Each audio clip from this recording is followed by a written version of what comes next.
Spela? Yeah. Yeah. And then Avian. And then Evelyn. No. Ada yoga bersapa. Ada yoga siapa? Yeah. Ada yoga. Cry. Self doon, be careful, okay? Here you go. Ni kai ka. Go, go.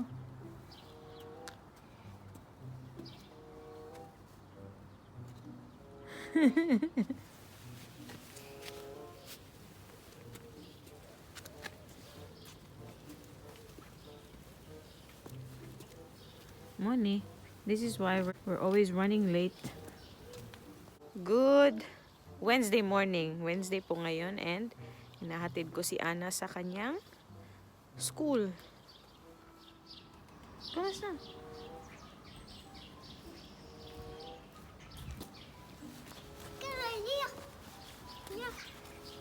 Rex. Ana, Rex. Here, Rex. Here. Come.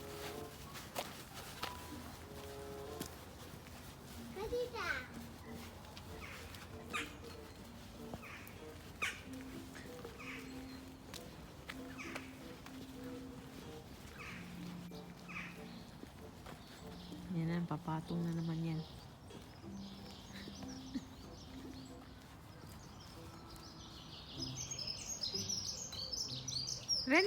Rena, kijk out. Pas op, Anna, pas op. Rena. Mama Pauke.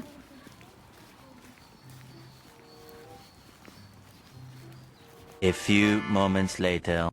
Hello again, mga gang. Kakauwi ko lang talaga. Kakarating ko lang. And nakita namin yung lolo ni Ana sa school na pinapasukan ni Ana because nagtatrabaho na din siya yung father-in-law ko talaga. Grabe. Bilib na bilib ako dun sa mga in-laws ko, guys. Parang hindi napapagod ba? Nagtatrabaho siya sa isang school. Doon sa pinagpa-part-timean ko, nagtatrabaho din siya sa pinagpa-part-timean ng asawa niya. And then, pumapasok din siya dito malapit sa school sa amin. So, yun. Sabi ko nga sa kanya kanina, hanggang anong oras ka nagtatrabaho dito? Sabi niya, hanggang alas 4 daw. Sabi ko, wow, tapos nagtatrabaho ka pa doon sa kabila. Wala kang masyadong trabaho. Nagtawa-tawa siya. So, yun. Anna was a little bit upset when I was leaving. So, siya? Parang siyang iiyak ba? Kasi may batang umiiyak doon. Parang bago yung bata ba? So, yun. Nagigiiyak din siya.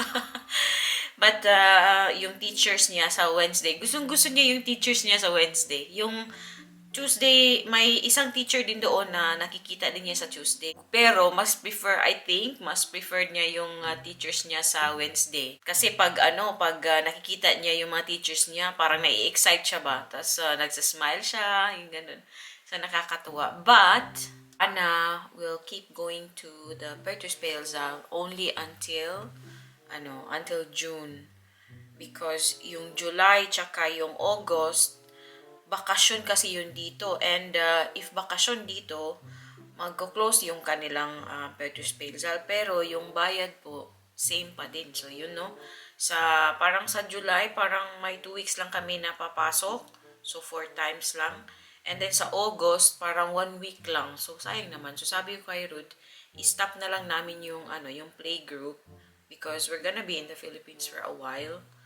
So yeah, until November po kami sa Philippines, diba? So, sayang din yung 4 months na ibabayad ba. But then, ikikeep namin yung daycare ni Ana because when I work full-time, so at least hindi na masyadong mahirap yung yung setup namin sa kanyang daycare. Dito po, pag gusto nyong ipasok yung anak nyo sa daycare, kung gusto nyo nang magtrabaho full-time or mas maraming oras, mahaba po yung dito yung waiting list. So ayaw naming magpalista na naman ulit later on para makapagtrabaho ako sa full time because yung gusto ko is I'll try to work more hours or siguro if kaya na full time as soon as Anna goes to school, kasi next year mag-school na po siya yung talagang formal na yung sa parang elementary dito. Yung tawag is Basis Hall. Yun. O, diba? Maaga pa, tumataktak na. Madaldal na ako. So, anyways, guys, ako ay kakain na. Yesterday, I made lumpia, yung pork, parang Filipino style. Pero hinaluan ko po siya nung, yung tawag dun, yung bamboo shoots. Masarap siya. Gustong-gusto ni Ruth pag may bamboo shoots yung lumpia na ginagawa ko. So hindi ako gumawa ng lumpia para ibenta. Ang ginawa ko yung lang para sa amin, no? So binigyan ko yung aking in-laws, and then yung para lang sa amin. And siguro babalik ako sa pagtitinda na naman ng lumpia siguro 2 weeks later, parang hindi na masyadong busy pa. So yun. Kasi may mga nagtatanong na naman yung mga customers ko dati ba na kailan ako ulit maglulumpia. Sayang din, no? So ito yung aking breakfast, guys. Leftover po ito kagabi kasi gumawa ako ng pansit tsaka lumpia. Dito din naghapunan yung aking father-in-law. O, diba? Kain tayo! Lipay kay no kay. Masaya talaga, no? Kasi yung Filipino food yung ating breakfast, ba? Kain!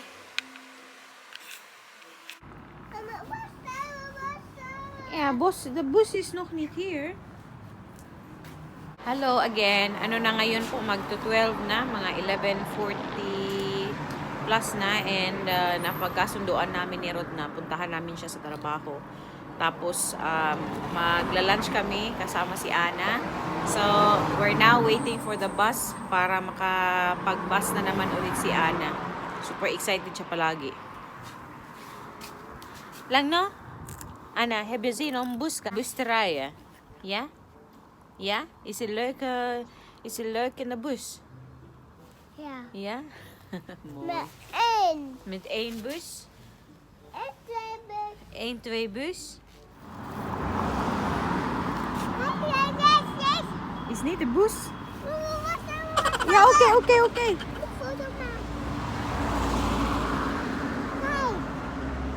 Nou, daar is de bus. Ja. Daar is de bus. Hier bus. Ja. Hoofdstraat. De bus is hier, meisje. Wow.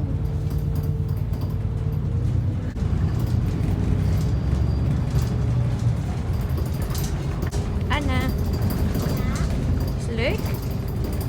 Ja. Het is mooi weer. Wow. Ja.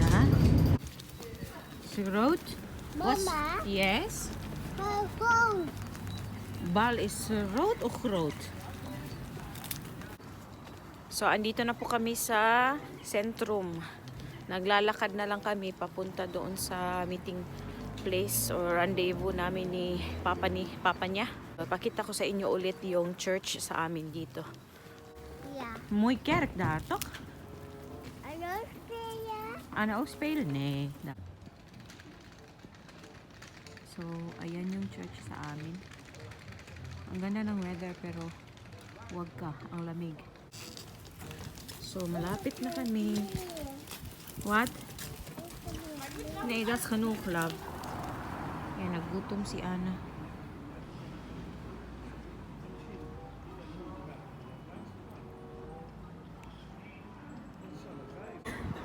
Tingnan nyo kinsa sino nandito, oh. Heb jij al lekker boterhammetje?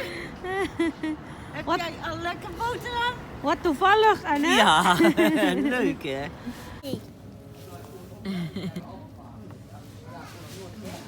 Nou, naka-donut si Ana eh. Papa ook. Ruth is out here. And ito yung sa akin. Yan, ang malaki siya. Malaki. So, kakain na muna kami kay Ruth. Did you get worstenbrood siya doon? Frikander. Parang yung bread na may sausage sa loob. So, kain na muna kami. Pauwi na kami. But gusto mag-drop by ni Ana sa isang playground. So, maglalaro kami, ya. Ito dito, oh. May play area siyang maliit. So, dito kami. Gusto niyang maglaro, eh. Ibuwak na, Maishi. Ibuwak na.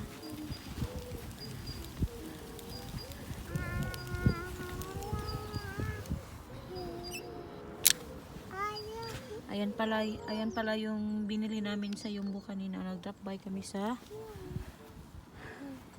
grocery.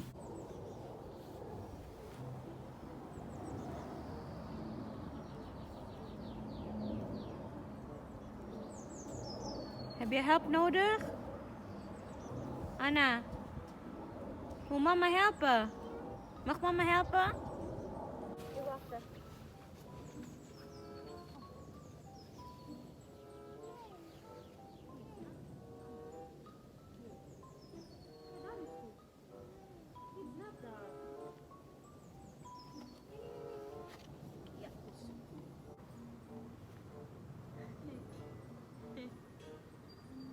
Leuk? Mama ook hier? Mama hier?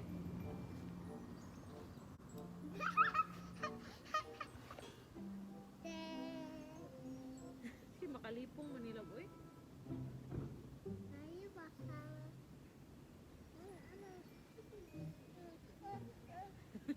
Here oh, here. Put you here. Ito.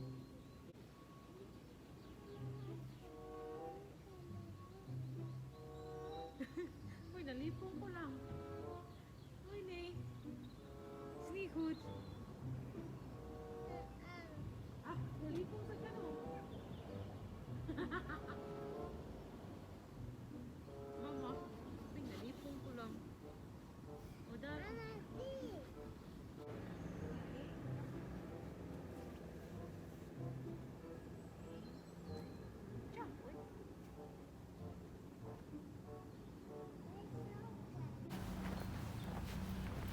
Wil je daar zitten?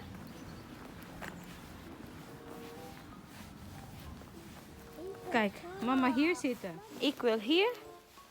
Nandun siya. Mama. Sus, Ginoo, magpasabak pag yun siya. Ana Be, wacht daar. Kijk, wacht daar. Hou sa, hou sa, hou sa. Hou sa. Oeh. Ano ook?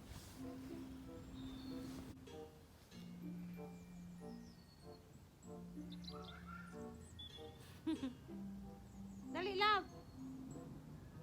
Ana. Let's go home na, love.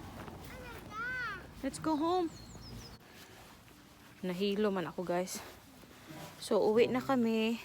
Ayaw nito. Ayaw niyang umuwi. Pero kailangan naming umuwi kasi magna-nap siya. Ah. Are you ready to go? Dada. Okay, let's go. So, ready? Go! So, alis na kami. It's very sunny, no? Mahirap man to eh. Tway. Nay, here. What kind of house? Yeah, okay. A few moments later. What do yay? Oo. Inano niya yung langgam. May langgam na kasi mainit na. May maaraw na ba? So, may mga langgam na. Oo. Nito. Sige na, eat your apple na. Ana? Ana. Apple ate. Ana ka mabobo, ya? Umana na, kauna na imong apple. Hi guys, nakakapagod. Naglakad lang po kami sa pauwi. Naglakad kami kasi nagpupo si Ana. So, baka mangamoy doon sa loob ng bus ba. So, naglakad na lang kami para din maarawan si Ana. Ay, nakakapagod.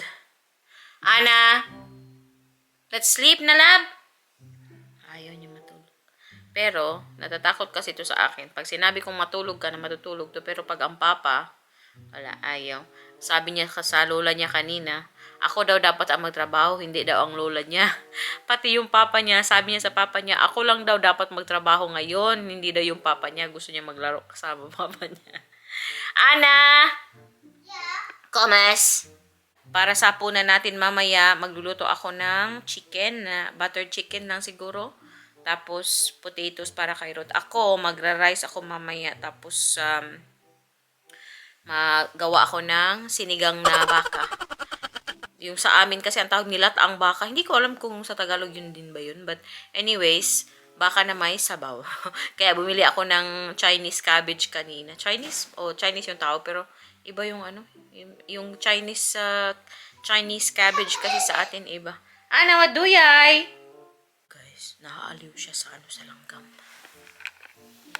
Yung langgam naman dito hindi nangangagat.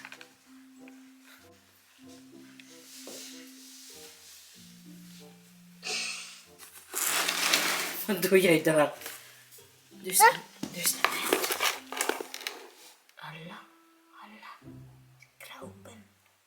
Kailangan na natin maglinis dito. Ha? Ah! Mir? Yeah. Sige na. Dali na. Yeah, when we are in Cebu, you will see more of it. Yeah. Baka umiyak to sa Cebu pag nakita niya yung pag nakagat ng langgam sa atin. Even na alasi. Kinakausap niya yung langgam mo. So, i-end ko na lang po yung ano talaga yung vlog natin for today because magiging busy tayo mamaya. And before tayo maging busy, magre-relax po muna tayo. Ana! Yeah. Say duy-duy. Tuloy. Ana, duy-duy. Eh! Duy-duy. Eh! Good night. Good night. Sabi niya good night. Ano ba? Kinakausap niya talaga yung mga langgam. So anyways, maraming salamat po sa patuloy na pagsusuporta sa ating YouTube channel. And kita-kita na naman po tayo sa susunod na video. Ingat po kayong lahat. Mush mush babush. Duy!